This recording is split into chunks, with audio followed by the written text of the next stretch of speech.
네, 사랑하는 성도 여러분, 기쁘고 즐거운 추석입니다. 하나님께서 올해도 어김없이 풍성한 추석을 허락해 주신 그 은혜에 감사를 드립니다. 우리 추석에 가족들이 즐거운 시간 갖는 것도 중요하지만 무엇보다 하나님 앞에 감사 예배 드리는 시간이 중요합니다. 그래서 이 시간 우리가 예배를 드릴 텐데요. 우리 예배 드릴 때 먼저 하나님께 위를 향한 예배도 중요합니다. 그런데 모인 가족들의 교제도 중요하죠. 이 시간 우리 가족 간의 인사 나누실까요? 주님의 이름으로 사랑합니다. 네, 주님의 이름으로 사랑합니다. 잘하셨습니다. 자, 여러분 마음을 이제 정돈하시고 하나님 앞에 정성스럽게 예배 드리실 수 있기를 바랍니다. 우리 다 같이 조용한 기도 하도록 하겠습니다. 기도하십니다. 풍성한 은혜를 허락하신 하나님, 가족이 모여 예배하게 하심을 감사합니다. 이 시간 예배할 때 주님이 주시는 은혜가 넘치게 하옵소서. 서로 사랑을 나누게 하옵소서. 예수님의 이름으로 기도합니다. 아멘. 함께 찬송하도록 하겠습니다. 382장입니다. 너 근심 걱정 말아라. 함께 부르시겠습니다.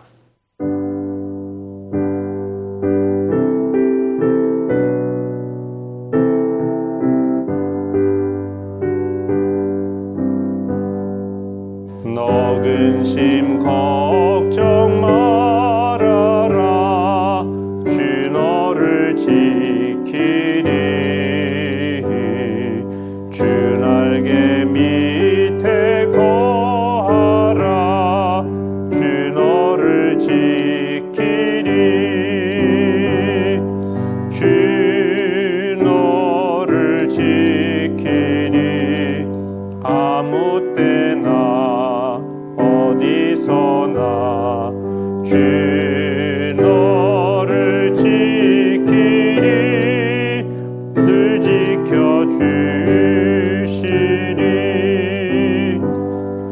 어려워 낙심될 때에 주 너를 지키리. 위험한 일을 당할 때 주 너를 지키리. 주 너를 지키리.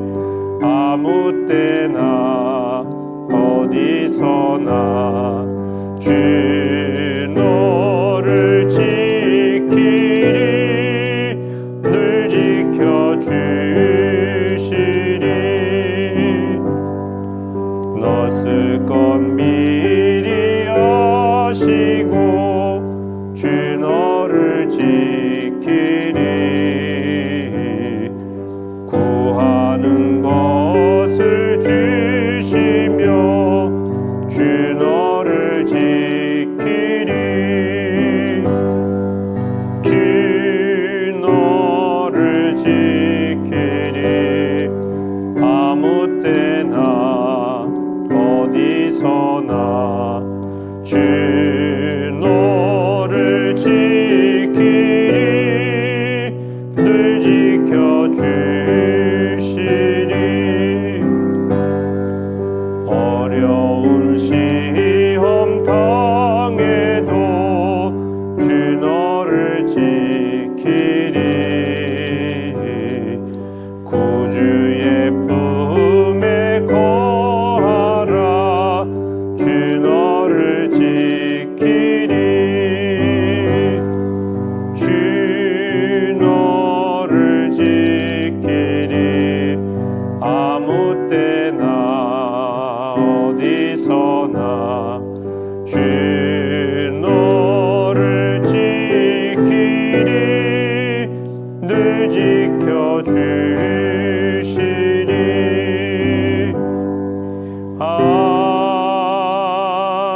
아멘. 우리 함께 기도하겠습니다. 은혜로우신 하나님 아버지, 2021년 추석을 맞이하게 하시니 감사합니다. 하나님께서 올해도 우리에게 많은 것을 베풀어 주셨음을 감사드립니다. 감사하는 백성, 하나님의 은혜에 기뻐하는 백성, 하나님의 은혜를 늘 찬송하는 모든 가족들이 될 수 있도록 인도하여 주옵소서.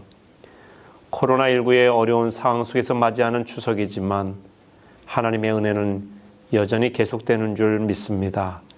어떤 어려움 속에서도 하나님의 은혜를 의심하지 말게 하여 주옵소서. 끝까지 믿음으로 살아가게 하옵소서. 하나님, 추석에 우리 가족들이 모두 모이지는 못했습니다. 코로나19 상황에서 사회적 거리두기 때문에 모두 모이기가 어려운 상황입니다. 우리 가족, 친지들 어디에 있든지 지켜 주시옵소서. 하나님의 은혜의 날개 아래 품어 주옵소서. 평안의 날개 가운데 평안하게 하옵소서. 몸이 연약한 이들을 지키시고 건강하게 하옵소서. 마음에 답답하고 우울하고 어두운 마음이 있다면 하나님께서 그 마음에 평강을 허락해 주실 줄로 믿습니다. 하나님, 추석에 우리 가족들이 그 무엇보다도 먼저 하나님 앞에 예배드리게 하시니 감사합니다. 우리가 살아가면서 하나님 앞에 예배하고 하나님께 감사하고 하나님의 뜻을 구하는 것이 가장 우선순위임을 잊지 말게 하옵소서. 하나님, 이 어려운 시기에 우리도 어렵지만 더 어려운 우리의 이웃을 돌아보며 돌보게 하시고 기도하게 하옵소서. 하나님 앞에 이 추석을 맞이해서 함께 영광 돌릴 수 있는 시간 허락해 주심을 감사드리며 우리나라도 지켜주시고 저 북한 땅도 지켜주시고 온 세계 열방 가운데 많은 백성들을 지켜주시옵소서. 코로나19가 하루속히 물러가게 하시고 이제 안전하게 온 가족이 모일 수 있는 환경이 될 수 있도록 인도하여 주옵소서. 지키신 하나님의 은혜 감사드리며 예수님의 이름으로 기도하옵나이다. 아멘. 이 시간 하나님의 말씀 함께 보겠습니다. 신약성경 베드로전서 5장 6절 7절 말씀입니다. 베드로전서 5장 6절 7절 말씀 우리 함께 읽겠습니다. 그러므로 하나님의 능하신 손 아래에서 겸손하라. 때가 되면 너희를 높이시리라. 너희 염려를 다 주께 맡기라. 이는 그가 너희를 돌보심이라. 아멘. 염려를 다 주께 맡기라. 이런 제목으로 하나님의 말씀 전하도록 하겠습니다. 사랑하는 성도 여러분, 즐거운 추석입니다. 추석에 이렇게 영상으로 여러분과 함께 말씀을 나누게 된 것 너무나 기쁩니다. 하나님의 은혜와 평강이 여러분과 여러분 가정에 함께 하시기를 바랍니다. 추석은 한국식 추수감사절입니다. 하나님께서 주신 은혜에 감사하는 절기입니다. 무엇보다 감사가 가장 우선임을 잊지 마시기를 바랍니다. 그런데 우리가 감사만 하면서 살면 얼마나 좋겠습니까? 그런데 여전히 코로나19의 상황이라 힘든 가운데 추석 명절을 맞이했어요.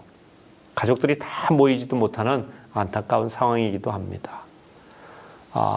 지난 7월 26일 발표된 보건복지부의 2021년 2분기 국민정신건강실태조사에 따르면 우리 국민 중에 우울증 위험군이요 2019년 3%였는데 2021년에는 18%로 6배나 증가를 했어요.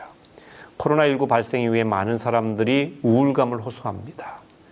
우리나라 우울증약 소비량이요 세계 최고예요. 많은 분들이 우울해하는 이유가 뭘까요? 마음에 염려가 많기 때문입니다. 코로나 상황이라 염려할 수밖에 없겠지만 염려가 있으면 우울해집니다. 여러분, 이 염려라는 말의 어원적인 의미는요, 마음이 나뉘다 이것입니다. 염려하는 사람의 특징은 마음이 자꾸 나뉘고 갈라지는 겁니다. 한 가지 생각에 집중하지 못하고 방향이 여러 곳으로 분산이 된 상태가 염려라고 할 수 있습니다.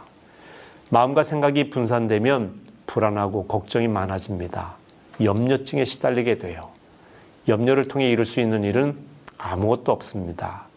사람들은 염려하는 것을 대수롭지 않게 생각하지만 사실 이 염려는요, 큰 병입니다. 염려하는 마음을 그대로 두면 안 됩니다. 왜냐하면 염려는 생명과 직결되어 있기 때문에 그렇습니다. 그러나 염려 때문에 염려하지 마시기 바랍니다. 극복할 수 있는 방법이 있습니다. 그 방법은 세 가지이면서 동시에 한 가지입니다. 제가 오늘 그것을 말씀드리려고 합니다. 여러분 가정이 염려하는 가정이 아니라 주 안에서 기뻐하는 가정이 되시길 바랍니다. 그러기 위해서는요, 첫 번째, 염려를 주께 맡겨야 한다는 것입니다. 오늘 본문 말씀에 보면 너희 염려를 다 주께 맡기라. 이는 그가 너희를 돌보심이라. 7절에 그렇게 말씀하셨죠. 이 오늘 본문은 예수님의 제자 베드로가 쓴 편지입니다. 예수님 십자가에 달려 돌아가신 후에 교회는 많은 박해를 받고 있었던 상황입니다. 교인들은 언제 잡혀갈지 모르는 불안한 가운데 있었습니다. 미래가 불투명했습니다. 사실 오늘날 코로나 상황 굉장히 심각하다고 하지만 초대교회 당시의 성도들의 상황은요, 오늘날보다 훨씬 심각했어요. 얼마나 염려가 많았겠습니까? 그런데 베드로는 그런 상황에서 염려하지 말라는 겁니다. 왜? 염려를 주께 맡기면 되기 때문에 그렇죠. 염려를 극복하는 길은 염려를 맡기는 겁니다. 맡긴다는 말의 어원적인 의미를 또 보면요, 위에 던져두다 이런 말이에요. 위는 하나님이 계신 곳이죠. 염려를 하나님께 던지는 겁니다. 하나님께 맡기는 거예요. 하나님께 맡긴다는 것은 그분을 신뢰한다는 뜻이죠. 믿음이 있는 사람만 맡길 수 있어요. 우리가 은행을 신뢰하기 때문에 은행에다 돈 맡기는 것과 같죠. 하나님께 우리의 염려를 맡기면 하나님이 해결하십니다. 너의 길을 여호와께 맡기라. 저를 의지하면 저가 이루시고, 시편 37편 5절에도 그렇게 말씀했습니다. 근데 우리는 반대로 행동할 때가 많아요. 문제를 내가 끌어안고 삽니다. 염려와 스트레스를 꼭 끌어안고 있기 때문에 힘들 수밖에 없죠. 여러분, 염려를 주께 맡기시기를 바랍니다. 그러면 마음에 평강이 임합니다. 두 번째, 생사를 주께 맡겨야 합니다. 너의 행사를 여호와께 맡기라. 그리하면 내가 경영하는 것이 이루어지리라. 잠언 16장 3절에 그렇게 말씀하셨습니다. 너의 행사를 주께 맡기라고 했는데 저는 이 행사가 생사로 들리기도 합니다.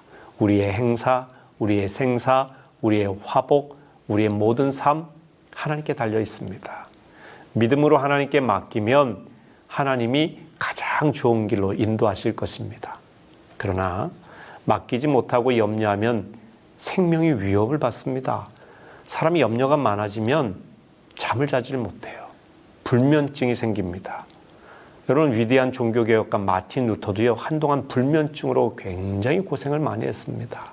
종교개혁을 하려다 보니까 당시에 천주교에서는요, 그를 죽이려고 했습니다. 왜냐하면 당시 천주교의 교황에 반대하는 입장에 섰기 때문이지요. 그는 죽음에 대한 두려움 때문에 잠을 이루지 못했습니다. 어느 큰 성에 피해서 성경을 번역하고 있었는데 그러다가 어느 날 깨달았어요. 졸지도 주무시지도 않는 하나님이 날 지키시는데 나까지 깨워서 염려할 필요가 있는가? 그럴 필요가 없겠구나.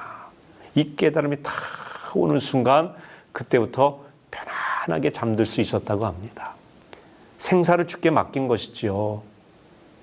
그러니 염려를 이길 수 있었던 것입니다. 바디 바이블이라고 하는 책이 있는데 여러분도 한번 읽어보시면 참 좋겠어요. 이 책을 쓰신 이창호 박사님은 이런 이야기를 합니다. 잠은 하나님께서 우리를 안아주시는 시간입니다. 이 세상에서 가장 잘 자는 사람은 아기입니다. 아기는 하루에 18시간 이상을 잡니다. 아기가 참 잘 잘 수 있는 이유는 엄마 품에 안겼기 때문입니다. 그런 면에서 잠은 완벽한 맡김 그 자체를 알 수 있습니다. 완벽한 맡김 속에서 인간은 새로운 생명으로 태어날 수 있습니다. 이렇게 말씀을 하셨어요. 염려를 극복하는 길은 염려를 다 주께 맡기는 겁니다. 생사까지 맡기는 것입니다. 주님께 맡기면 그 염려는 누구 것이 되겠습니까? 주님 차지가 되는 거죠. 그럼 주님이 그 염려를 처리하십니다. 여러분보다 훨씬 잘 처리하실 겁니다. 세 번째, 염려를 모두 맡겨야 한다는 것입니다. 본문에 보면 너희 염려를 다 주께 맡기라고 했습니다. 모두 맡기라는 이야기죠. 크고 작은 모든 것, 내 문제, 가정 문제, 교회 문제, 나라 문제 모두 맡기라고 하는 겁니다.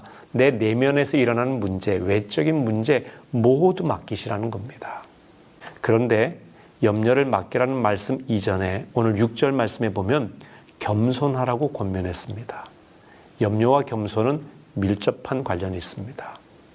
염려는 하나님께 맡기지 못하는 이 교만한 마음에서 오는 거예요. 염려는 하나님을 인정하지 않는 교만이고 불신앙이 됩니다. 그러니까 겸손해야 하나님께 맡길 수 있습니다. 그래서 겸손한 사람은 염려를 하지 않습니다. 여러분, 염려하는 건 교만한 일이에요. 한동대학교 초대 총장이셨던 김영길 총장님이 학교 설립 초기에 말도 못할 고생을 많이 하셨어요. 오해도 많이 받았고요. 어느 날 사람으로서는 정말 이겨내기 어려울 만큼 마음에 큰 상처가 되는 이야기를 듣고 집에 들어오셨다고 합니다. 저러다가 스트레스로 돌아가시지 않을까 걱정될 정도의 상처였다고 합니다. 그런데 당사자인 김영길 총장님은 아무렇지도 않게 보통 때와 똑같이 식사도 잘 하시고 그리고 씻고 밤에 참 잘 주무시더랍니다. 부인인 김영애 권사님이 감사하기도 했지만 한편으로는 너무나 신기하지 않습니까? 잘 이해가 되지 않았어요. 자기 같았으면 잠을 자지 못하고 밤을 꼬박 샜을 텐데 남편은 어떻게 저렇게 잘 자지? 옆에서 보고 있다가 남편에게 물었답니다. 아니, 당신은 어제 그런 일을 당하고도 괴로워서 잠 못 들 줄 알았는데 어떻게 그렇게 잠을 잘 자시는 겁니까? 그러자 대답이 참 간단했대요. 우리가 주 안에서 죽었는데 뭐 죽은 사람이 화내는 거 봤어? 죽은 사람은 화 안 내. 여기서 죽었다는 말씀은 나는 죽고 주님이 살았다는 이야기죠. 예수님을 주인 삼은 겸손한 사람의 고백입니다. 주님께 모든 걸 맡겼다. 그러니 염려할 이유가 없다. 그런 의미가 아니겠습니까? 내 생각대로 안 된다면 그 또한 주님의 뜻이라고 믿고 맡겨야 될 겁니다. 그러면 마음의 평강이 와요. 꼭 내 뜻이 관철돼야만 된다. 이런 법은 없지 않습니까? 내 뜻이 아니라 하나님 뜻이 관철되는 게 중요하죠. 그러니까 하나님을 믿고 염려를 모두 맡기라는 겁니다. 그러면 놀라운 일이 생깁니다. 그런 사람이 강한 사람이고요. 그런 사람이 행복한 사람입니다. 염려를 맡기면 주님이 돌봐주십니다. 내가 나를 돌보는 것보다, 내가 우리 가족을 돌보는 것보다 주님이 돌보시는 것이 훨씬 완벽한 일이지 않습니까? 그러니 맡기되 모두 맡기시기를 바랍니다. 하나님께 맡기는 가장 좋은 길은요, 말씀을 읽고 기도하는 겁니다. 하나님의 말씀에 잠기면 염려가 사라져요. 성경 원어로 보면 365번 두려워하지 말라라는 표현이 나옵니다. 여러분, 말씀을 읽으면 그래서 염려가 사라지는 겁니다. 매일 말씀을 읽으면 두려워하지 말라는 주의 음성을 듣게 됩니다. 그리고 매일 기도하세요. 기도하면 힘이 납니다. 걱정되신 소망이 생깁니다. 성령님이 도와주시기 때문에 그렇습니다. 하나님께서 세상 염려로 걱정과 불안 속에 살아가던 우리를 구원해 주신 것을 여러분 확신하시기 바랍니다. 코로나19 위기에서도 반드시 우리를 또 구해 주실 겁니다. 염려하지 마세요. 추석 명절 기간 그 은혜에 감사하고 모든 것을 주께 맡기는 가운데 염려로부터 자유를 누리는 여러분 가정이 되시기를 주님의 이름으로 축복합니다. 따라합시다. 염려를 모두 주님께 맡기자. 아멘. 염려 없는 가정, 하나님이 함께 하시는 가정 될 줄로 믿습니다. 아멘. 기도하시겠습니다. 우리 가정의 주인 되신 하나님, 가족들이 모여 하나님을 예배하게 하시니 감사합니다. 염려를 다 주께 맡기고 완전한 평강을 누리는 우리 가정이 되게 하옵소서. 코로나19로 어려운 시기에 하나님께 맡기면 염려증을 극복하게 하실 줄로 믿습니다. 예수님의 이름으로 기도합니다. 아멘. 네, 사랑하는 성도 여러분, 이렇게 가족들이 함께 추석 명절 감사 예배를 드리게 된 거 얼마나 감사한지 모릅니다. 이제 찬양을 부르고 제가 축도함으로 추석 명절 감사 예배는 마치게 됩니다. 그런데 마친 후에는 여러분들이 서로 가족 간에 감사 제목 5가지 정도 함께 나누시기를 바랍니다. 우리끼리 즐거운 시간만 갖는 것이 중요한 것이 아니라 하나님의 은혜에 대한 감사의 고백이 중요하거든요. 꼭 감사의 고백을 나누시고요. 그리고 이어서 또 전 세계에 코로나19 확진자가 많지 않습니까? 어려움을 당하는 나라들이 많은데 이 상황 속에 있는 어려운 이들을 위해서 기도하시고 우리나라를 위해서 기도하시고 우리 주변 이웃들 가운데 마음의 염려증이 있어서 고통당하는 분들, 육체적으로 연약한 분들, 경제적으로 어려운 분들을 위해서도 기도하는 중보의 기도의 시간 함께 가져주시기를 바랍니다. 자, 이제 좋으신 하나님 찬양하고 제가 축도하겠습니다.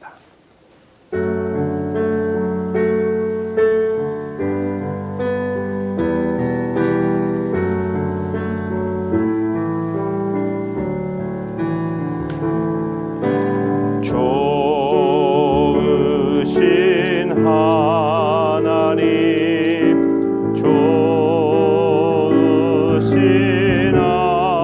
하나님, 참 좋으신 나의 하나님,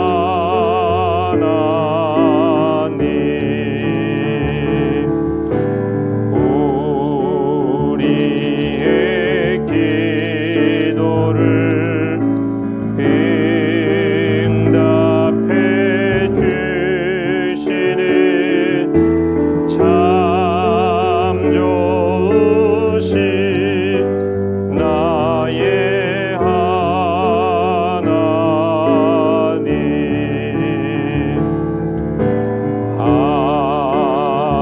한없는 축복을 우리에게 주시는 참 좋으신 나의 하나님.